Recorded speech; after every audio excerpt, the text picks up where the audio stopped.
Mr. Smith, did you make your case today here? What about the?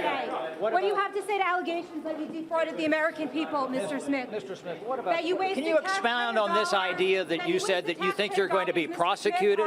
Can you expand on that a little bit? President, sir?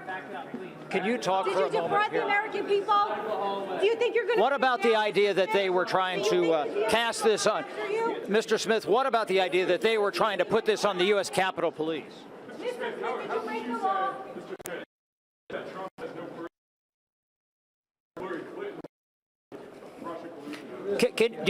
When do you think that you might hear from the Justice Department? Have you heard from the Justice Department yet? Excuse us. Mr. Smith, did you think you would get away with breaking the law? No comment, sir. Did you commit perjury? Did you perjure yourself, Mr. Smith? Well, Jack Smith spoke quite a bit in the hearing, but not so much in the hallway, despite the fact that he was getting some good questions thrown his way. Former Special Counsel Jack Smith wrapped up the testimony about his investigations into President Trump. Chief Congressional Correspondent Chad Pergram reporting live from Capitol Hill. And Chad, one of the things that he said was that he believed he will be indicted by the Justice Department, which is something that you were trying to get him to add a little bit more information to there. What's your takeaway, Chad? Well, we pursued Jack Smith a couple of times as he came into the hearing room this morning, as he left this afternoon. No comments there whatsoever. At one point, Darrell Issa, the Republican representative from California, he said that he believes that Jack Smith committed perjury. Now, Republicans believe that this was a political investigation of President Trump about trying to subvert the 2020 election. Listen, this is Barry Moore, a Republican of Alabama. Mr. Smith, your actions have changed and damaged confidence in our justice system. Today, this committee will determine whether that damage was a result of reckless judgment, political bias, or deliberate misuse of authority.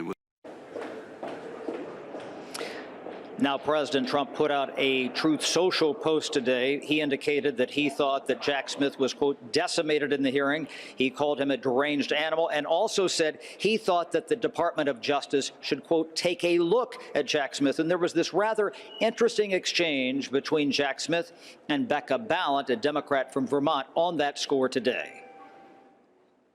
And Mr. Smith, do you believe that President Trump's Department of Justice will find some way to indict you? I believe that they will do everything in their power to do that because they've been ordered to by the president. Now, Jim Jordan, the chairman of the Judiciary Committee, was pressed on that, whether or not he thought that there would be a criminal investigation of Jack Smith, and he deferred to the DOJ. Martha, back to you. Chad, thank you very much. At this point, I want to turn now to President Trump's attacks on you. Trump has a playbook for how he handles people who try to hold him accountable. In August 2023, right after your office indicted him, President Trump shared that playbook on social media for everyone to see. He wrote, "If you go after me, I'm coming for you." Trump has said that you, Mr. Smith, should be investigated and put in prison. He called you a disgrace to humanity, a radical left Marxist, a criminal. In fact, Trump has used the words deranged Jack Smith 185 times on Truth Social. How do you think that these statements have impacted you, your staff, and your investigation? With respect to me, I think the statements are meant to intimidate me. I will not be intimidated. I think these statements are also made as a warning to others what will happen if they stand up. And I am, as I say, I'm not going to be intimidated.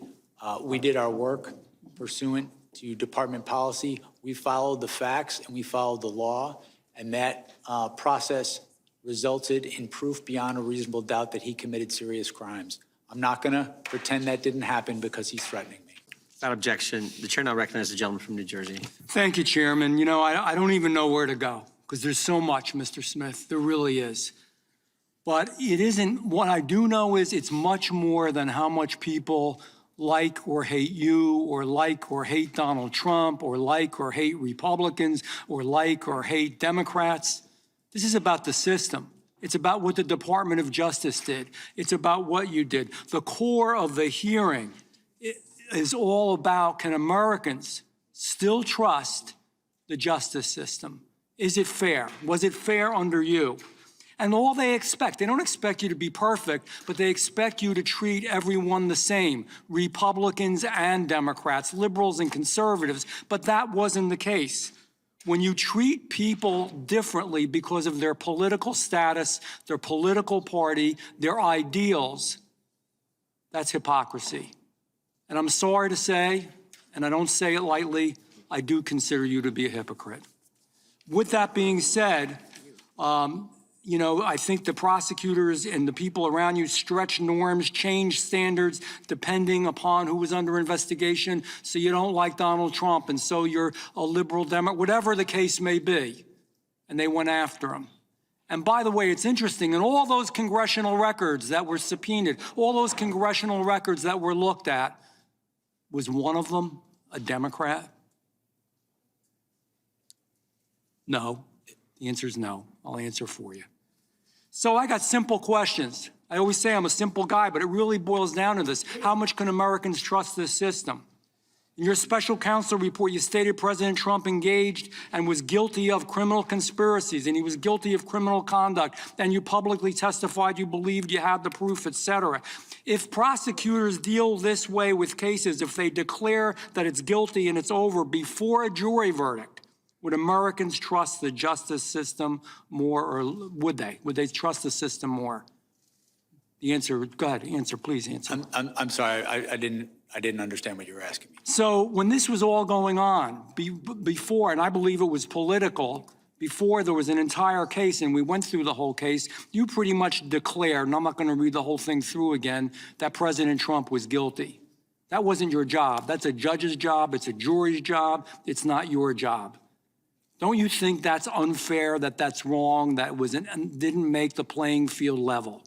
Did it make people less trustworthy of the system, yes or no? No. When I announced the charges in the election case, I specifically stated that the case needed to be tried and that he had a right to go to trial and he was presumed innocent. And thank you for, I just want a simple answer because we are limited on time. I disagree with you. I don't think you did. Your office secretly subpoenaed and got records of members of Congress, and you kept those subpoenas hidden through non-disclosure orders. That's wrong. They should have known. You want to do that, fine, it's wrong. Number one, it's wrong because people have a right, the American public has a right to know, the elected officials have a right to know. It's your right to subpoena them, but they should know.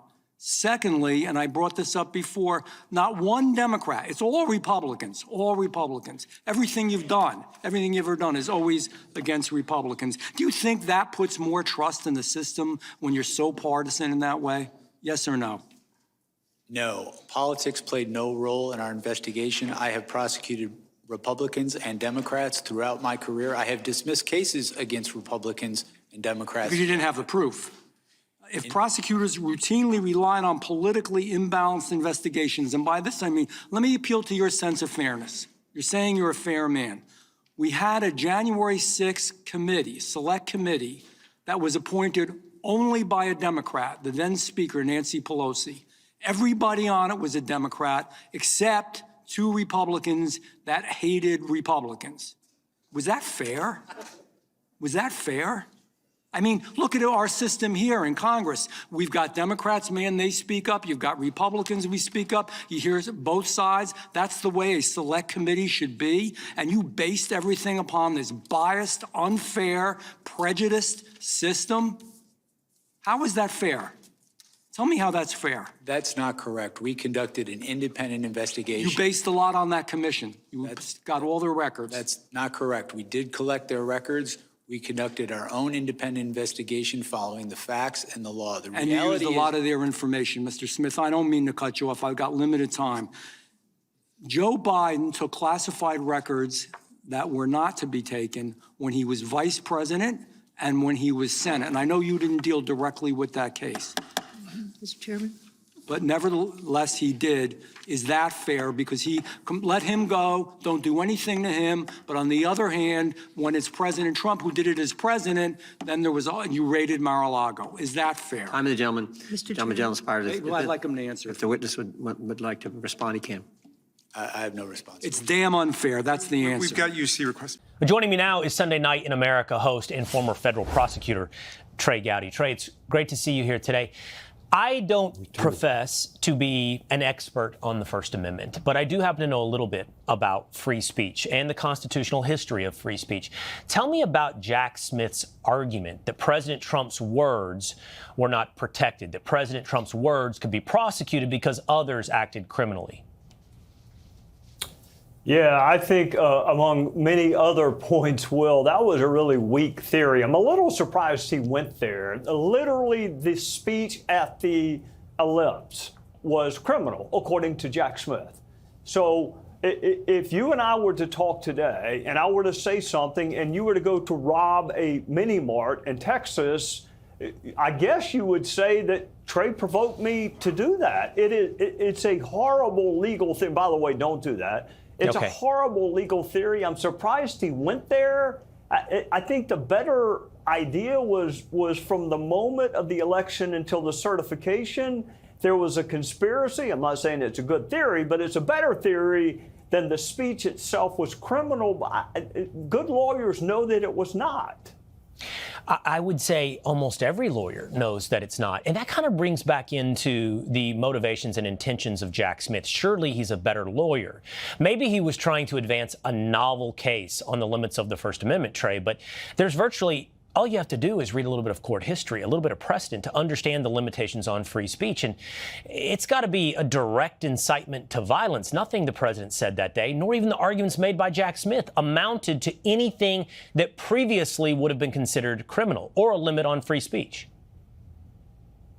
To the contrary, the president used the word peaceful, which oftentimes gets left out when that clip is played. I think it is dumbfounding that Smith, I mean, there are a lot of things that I would have liked to have asked, that you and I may have asked if we'd been at this hearing. My top line takeaway, it is dumbfounding to me that you are starting with the speech and you view that as an overt act in this larger conspiracy, because you say no lawyer, there might be somewhere, one in a psychiatric unit somewhere, that thinks that this speech was criminal. But anyone who listens, look, I was listening live on air. I wasn't crazy about the speech. I thought he went after Tom Cotton, and he should not have. But it wasn't a criminal speech. Well, and that's why I suggest either Jack Smith is a completely incompetent lawyer or he was motivated by something other than a rational application of the law. I do want to ask you about this. This is fascinating. Several Democrats, most of them members of the squad, joined with Republicans to advance contempt resolutions for Bill and Hillary Clinton. This is due to their failure to appear before Congress on the Epstein case. Now, Trey, this is the very same situation where we saw Steve Bannon, Peter Navarro, held in contempt, taken to jail in some of those cases. Am I to expect then that these Democrats and a reasonable outcome could be the same for the Clintons? Yes, you don't necessarily have to answer questions. You can assert privilege, although interesting, Counselor Kane, Congress does not recognize the same privileges that you and I recognized in court, but you can't not show up. And they just flat out did not show up. So that's bad faith. It is contempt of Congress. It'll be referred to the floor of the House. I'd be shocked if it were not referred to DOJ for prosecution. What this tells me is two things. The Clintons are expendable politically. They're yesterday's news. They don't care about them anymore. But more importantly, Democrats think this Epstein story is good for them. And if they are prosecuted, it stays in the public domain. And for some reason, Democrats think this story helps them. More than the Clintons, to your point of them being expendable. That is what's interesting about Democrats holding the Clintons in contempt. Now it will be up to the greater House and the DOJ to see if we apply the same standards to Steve Bannon and Peter Navarro as we do Bill and Hillary Clinton. Great to see you. Trey Gowdy. You too, Will. Thank you. All right. You appreciate it. All right, let's bring in our chief congressional correspondent, Chad Pergram. He's standing by for us. Chad, quite a couple hours here.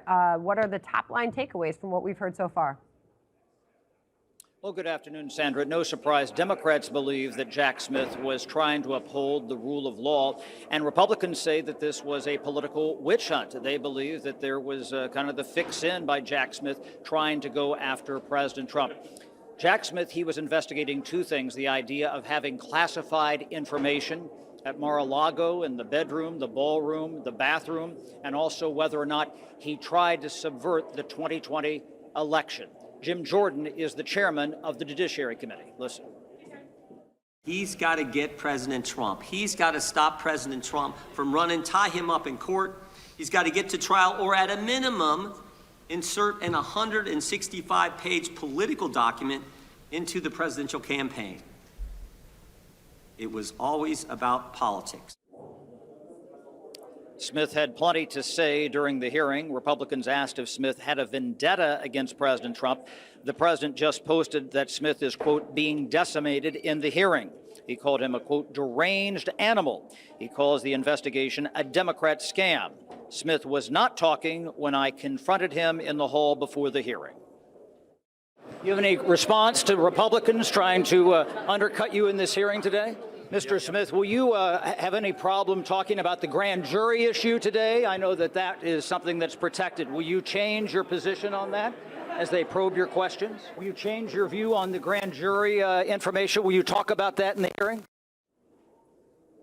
Now, Smith said he did not charge the president with insurrection despite what went down at the Capitol on January 6th, but he was confident of the charges he did file. Smith believed he could win a conviction had he taken the case to trial. President Trump was charged because the evidence established that he willfully broke the law, the very laws he took an oath to uphold. Grand juries in 2 separate districts reached this conclusion based on his actions, as alleged in the indictments they returned. Now, the big issue in this hearing is phone records and metadata.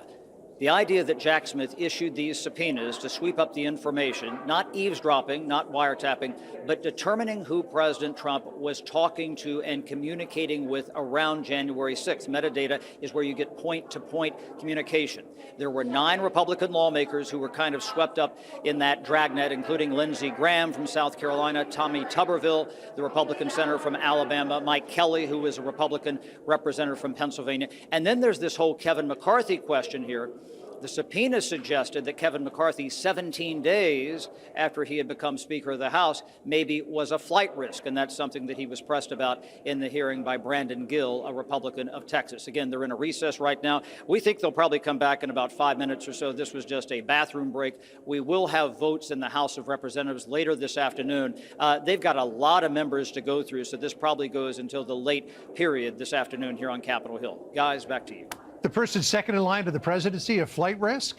I mean, I'm not sure where you'd ever come up with that. Well, that was the incredulity that people were asking about, absolutely. And, you know, but that's the other thing, too. You get into this question of what's called in the Constitution the speech or debate clause, and whether or not, you know, if you have somebody who is the speaker or you have a lawmaker, whether or not you can investigate them. That's something that they're inoculated from when they're performing their congressional duties. But as Smith said in regard to Kevin McCarthy and any subpoena, well, you don't tell somebody that you might be looking at them, or you might be trying to get that information. And Ted Lieu, the Democrat from California, he suggested that. You don't say his line here, dude, I'm looking at you. Guys?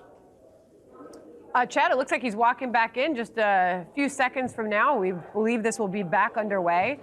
Chad, before you go, what do you believe the headline is so far as to Jack Smith's defense of his investigations? Yeah, well, I think that's the other thing here, too, is that Democrats, as I say, are trying to bump him up. It was rather interesting to contrast what he said today, where just from a charismatic standpoint, he doesn't seem maybe as fired up as he was in that recorded deposition. Remember, he came in about a week before Christmas, and we got that on New Year's Eve. All right. Chad, thanks so much. Let's get back to the hearing and listen in. Here again, Jack Smith. I believe while members of Jack Smith's entourage take advantage of the facilities there, Sandra. It's been quite a day of testimony so far. And you really see Democrats doing nothing but supporting Jack Smith, congratulating him on everything that he did, and then the Republicans asking probing questions about why he did what he did and the way he did it. You can call it a robust defense, Jack Smith making in that room, defending his decision to charge President Trump. I'm Sandra Smith. Good to kick off a new hour here with you, John, as we continue to cover the breaking news, a bit of a recess, and we'll get back in there as it gets back underway shortly. I'm John Roberts here in Washington. We're also joined by our Fox News legal editor, Carrie Urban. Carrie, what do you think so far? I thought it was particularly interesting when Ben Klein of Virginia a moment ago questioned Jack Smith about his past prosecutions of Bob McDonnell, the former governor of Virginia, and John Edwards, the former Democratic candidate for president, and said you went into those prosecutions believing that you would obtain a conviction, and in neither one of those cases did you. The suggestion being that Jack Smith overreaches here when he goes for prosecutions. Yeah, I think the Republicans have successfully made their case that Jack Smith is out of control. And maybe they have a new nickname for him too, Jack Gag Order Smith, because as it turns out, he really likes those things. So one thing that has really come out today is it wasn't that he was just subpoenaing half of Washington, D.C. If you're a Republican, of course, records related to you. And by the way, that included members of the Senate Judiciary Committee. Now we know, Kevin McCarthy, the RNC, RAGA, Conservative Partnership Institute. These are prominent Republicans and organizations, but the subpoenas were issued, and I think there were 197 of them altogether, touching 430 Republican people or entities. And then along with that, when it came to the phone records for some of these members of Congress, Republican members, he also got gag orders so that the phone companies couldn't tell Kevin McCarthy and others that they were grabbing their records or submitting those. And, Smith tried to paint it like, oh, I was just trying to protect the investigation, or almost even like I was trying to protect McCarthy. I mean, that's kind of the sense that you got. And it's ridiculous. I'm pretty sure Kevin McCarthy would have liked to have known that his records I'm sure he would have, were being subpoenaed. And, the lack of restraint that Smith showed in this investigation is just, it's somewhat breathtaking. Yeah, Carrie, President Trump took to Truth Social to call Jack Smith deranged. He's being decimated before Congress. It was over when they discussed his past failures and unfair prosecutions. In a very lengthy post, Jack Smith in that room, Carrie, went on to say that there were so many witnesses in this case against President Trump, including his own Republican backers. He talked about the volume of witnesses available for the prosecution's case against Trump. What did you think of that moment with Jack Smith? I mean, of course, that's what he's going to say. And, it also was a different climate at that point in time. I think no one knew up from down what was going on. January 6th had just happened. And also, let's just remember something, just generally speaking, if you get any kind of request or inquiry, even an email from the Department of Justice, people typically get freaked out, and they're more willing to say, okay, yeah, sure, I'll help you, because you don't know what DOJ is capable of, which is why I found the fact that I think originally AT&T pushed back on the records request. I mean, Verizon caved immediately, probably because they were scared, because again, it is scary to get something from DOJ asking for records, and you don't want them to come after you for not doing it. But AT&T, I think initially at least, pushed back, and from what I had read, and that may have changed today, I think there's some new information that's come out, it sounded like Jack Smith's team disappeared and backed down after they pushed back and said, well, wait, the scope seems rather broad, given the amount of members and all of that. I think the other interesting point that was raised was that the name, and this is according to Jim Jordan and some of the folks on the committee, the names of Kevin McCarthy and others were not listed when they went to the judges. And, I'll tell you what, even if they didn't technically have to do that, if I'm a judge, a serious judge at least, I want to know that it's the Speaker of the House that you're requesting records related to, because that's a very big deal. You're going after the President of the United States, you're going after the Republican Speaker of the House. Like, at some point you think to yourself, okay, how can this not be politically motivated, given the targets and the witnesses? It all seems to lean one way. So Jack Smith insisted some time ago that he is apolitical, that none of this prosecution was political. He would have conducted himself the same had it been a Democrat president or a Republican president. But when you take a look at how he conducted this investigation and some of the things he did, I think you'd have to kind of check yourself and say, well, wait a minute here. Right. And I think that the gag orders is a great example of that. Let people know. You say you want to protect the investigation, okay, but you also have to consider the long-term effect on justice by basically hiding this from the most powerful Republicans in the country. I think the gag orders during the presidential campaign, during Trump's campaign, I thought that was egregious. I mean, they were such an obvious restraint on his First Amendment protected speech as he was running for president. It was a terrible judgment call on the part of And he was so desperate to get this into court before the election, too. Well, that's right. That's right. Because he knew that once Trump was reelected, if he were, like, it was all over, right? Because you can't prosecute a civil immunity decision that came down, that you can't go after a president for official acts and the like. So that, plus the fact that Trump won re-election, meant the case was going away, which is why it was ultimately Smith asked to dismiss it. Yeah, I mean, to John's point in his last question about his defense of politics not having anything to do with his work, Jack Smith, the Judiciary Committee Chairman Jim Jordan kicked off this hearing today, I should note, with a critique of Smith's conduct during these investigations into President Trump, saying it was always about politics, says Jim Jordan, and to get President Trump, they were willing to do just about anything, said Jim Jordan, Carrie. Yeah, no, I think that's right. And I just keep going back to this gag order because I think if you are confident in your case and you feel like you have what you need, what it takes to get it over the finish line, you're not going to seek gag orders against the person who's running for president, re-election, a very popular person at that. I think it was, at the time, it was egregious. It's coming, now that we're like reflecting on all this again, it reminds me even more so how much it was. And now when we know that he was also doing this with the phone company, so that Kevin McCarthy and others had no idea their phone records were being swept up, or toll records also with Kevin McCarthy, I just, you have to think about how things look, right? And so one, and the reason I point that, it's a very basic point, but one consideration you make at main justice headquarters in the Department of Justice is not just what the law allows or prohibits, it's, is this wise? Is this smart? Is the juice worth the squeeze? What does this mean for 5 years, 10 years, 20 years down the road? Just because we can do something doesn't mean we should do something. And I think today's hearing is a perfect example of why you shouldn't do something, given the effects of what the effect it's had on the country, Trump, and everyone else. I mean, getting the phone records of the person second in line to the presidency would seem to be a bit of a stretch, even for the most adventurous of prosecutors. That's right. Carrie, thanks for being with us. You stand by as the hearing continues. Appreciate it. Mr. Smith, do you see criminals to my left? You don't see any. Do you see people who are committing crimes because they continue to believe things that just aren't true? That's paraphrasing Ronald Reagan, that liberals aren't stupid, they just know things that don't happen to be true. If the president believed that he was cheated in an election, that there was fraud, or in some other way a number of items led to his defeat, when in fact he should have won according to the Constitution, does that make him a criminal? Sir, No, that's a yes or no, please, Mr. Smith.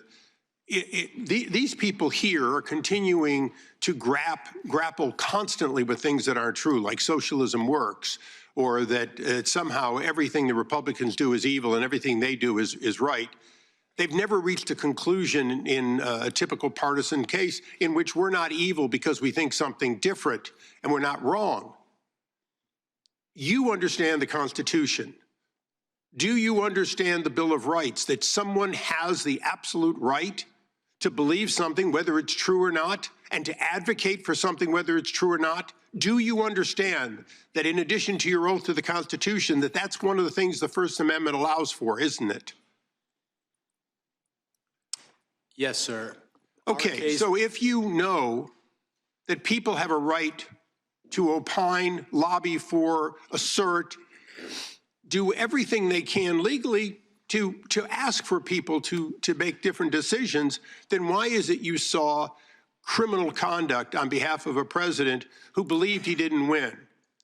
Chairman Jordan and myself have something in common, along with a number of others here. We saw wrongdoing, and on January 6th, we voted not to confirm 2 states because they had violated the U.S. Constitution in how they selected who got ballots. And yet, you're going to come here and say, oh, I just followed the law. When you went after these people and you said, well, technically I can do that, you didn't see any selective nature or any separation of powers under the Constitution to spying on the activities and the conversations of the Speaker of the House? To what end would conversations between the Speaker of the U.S. House, third or second in line to be the President, and the President, in what basis would it be any of your business other than you believe that there was a conspiracy without conspiracy as a basic premise? You, like the president's men for Richard Nixon, went after your political enemies. Maybe they're not your political enemies, but they sure as hell were Joe Biden's political enemies, weren't they? They were Harris's political enemies. They were the enemies of the president, and you were their arm, weren't you? No. No. Oh, great. So you spied on the Speaker of the House and these other senators and so on, and informed no one, and in fact put in a gag order so they couldn't discover it. If they were not subjects of a conspiracy investigation, why did Congress, a separate branch that you, under the Constitution, have to respect, why is it that no one should be informed, including the judges? As you went in to spy on these people, did you mention that you were spying on seeking records so you could find out about when conversations occurred between the U.S. Speaker of the House and the president? Did you inform the judge, or did you hold that back? My office didn't spy on anyone. Wait a second. The question I asked you, Mr. Smith, was pretty straightforward. Did you withhold that information from an Article III judge in the process of taking the records of the Speaker of the House? We complied with Department. Did you hold back Mr. Chairman, would you please instruct the gentleman to allow the witness to answer the questions? It's not your time. I'd like my time back. Mr. Chairman, you have repeatedly done that in the past. The witness has the right to answer the question. And there'll be due time to answer the question. Would you please put my time back and let me finish this? Mr. Smith, I asked you a question and you were not responsive to it, and I want you to be responsive to it. Did you, whether you think it was legal or not, whether you think it was right or not, did you withhold the name of Kevin McCarthy, Speaker of the House, when you were seeking records on Kevin McCarthy, the Speaker of the House, or Jim Jordan, the chairman of this committee? At the time of the gentleman is... No, please give me back the time that was taken away. Time has expired, but we're going to let the witness answer your question because it's an important question. The witness can respond.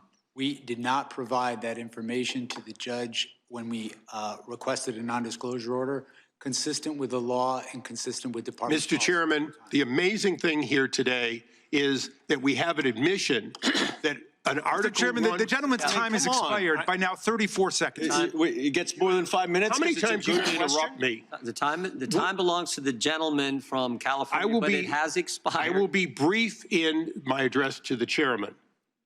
We have the evidence that an Article I representative on behalf of the president withheld from Article III. Mr. Chairman, our witness granted the same leniency. And with that, I yield back in disgust of this witness. Earlier, the chairman spent a lot of time. That was quite the scene. I want to bring in my legal panel now. Jonathan Turley, George Washington University law professor and constitutional law expert, and Carrie Urban, Fox News legal editor. Great to see you first. I mean, both. I'm going to start with you first. Look, at one point, Jack Smith there was saying that politics never played a role in his investigations. That's exactly why we're here today. And then he announced, of course, off the top, that he was the chief of public integrity. There might be some people who would argue with that. Jonathan? Well, it's obviously this hearing is getting more and more lively as we expected. The problem with Smith is that his own record is the case against him. For example, when the hearing began, someone asked him to respond to my criticism that he was stretching the law beyond the breaking point in case after case, and he just sort of shrugged and said that he always respected the law.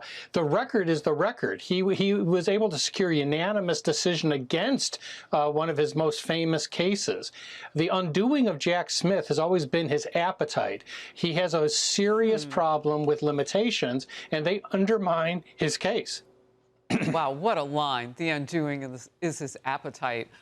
Carrie? Yeah, like I'd like to set the record straight on something. This idea that I think both Jack Smith and the Democrats are pushing, which is we were just doing our job, we're just following the law. Okay, hold on a second. When you sign up to be special counsel, you raise your hand. It's self-selecting. Everybody who joins your team raises their hand. The spokesperson raises their hand. The prosecutors, the deputies. Why do I raise this? Because it means that everyone really believed in what they were doing, which was going after the Republican, top contender for president in the last election. That's a big deal. And with that comes potential costs. Anyone who signs up to do something like that knows there could be fallout, knows there could be criticism. I have zero sympathy for this idea like, oh, my poor staff, they're still dealing with this. Give me a break. They knew this was going to happen. They wanted this because they believed in it. They thought this was a good idea. And, one thing I learned at the Department of Justice when I was there is just because you can do something doesn't mean you should. And that is what makes, I think, headquarters at DOJ remarkably different than other prosecutors' office, because you're not just taking into account what the law technically allows for or prohibits. You're also making a judgment call. Is this wise? Is this good? Is this good for the perception of justice? Is this good for the country long term? And I would argue that Merrick Garland appointing Jack Smith, under President Biden to go after Biden's opponent in the election was a terrible error in judgment. And so I think today we'll learn some more interesting details. I was particularly fascinated by the point that apparently they did not submit Kevin McCarthy's name and Jim Jordan to the judge when they were seeking phone records, which I think is a pretty significant deal. I think if a judge saw the fact that it was a Speaker of the House or something like that, they may think, wait a second, this seems a bit out of control. But I think some of these anecdotes that will come out will continue to be very interesting. Jonathan, Kerry, thank you very much. Please stand by. We're going to go back to the hearing right now.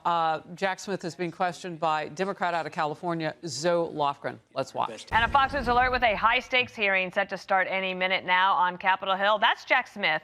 He's the former special counsel who twice indicted President Trump, and he has arrived at this hearing just moments ago.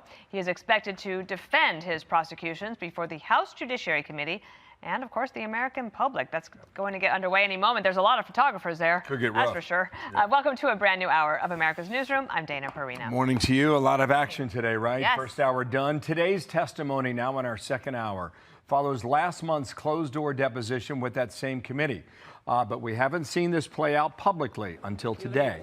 Republicans expected to press Jack Smith on what they call politicized charges against the president. House Judiciary Committee Chair Jim Jordan laying out his questions today.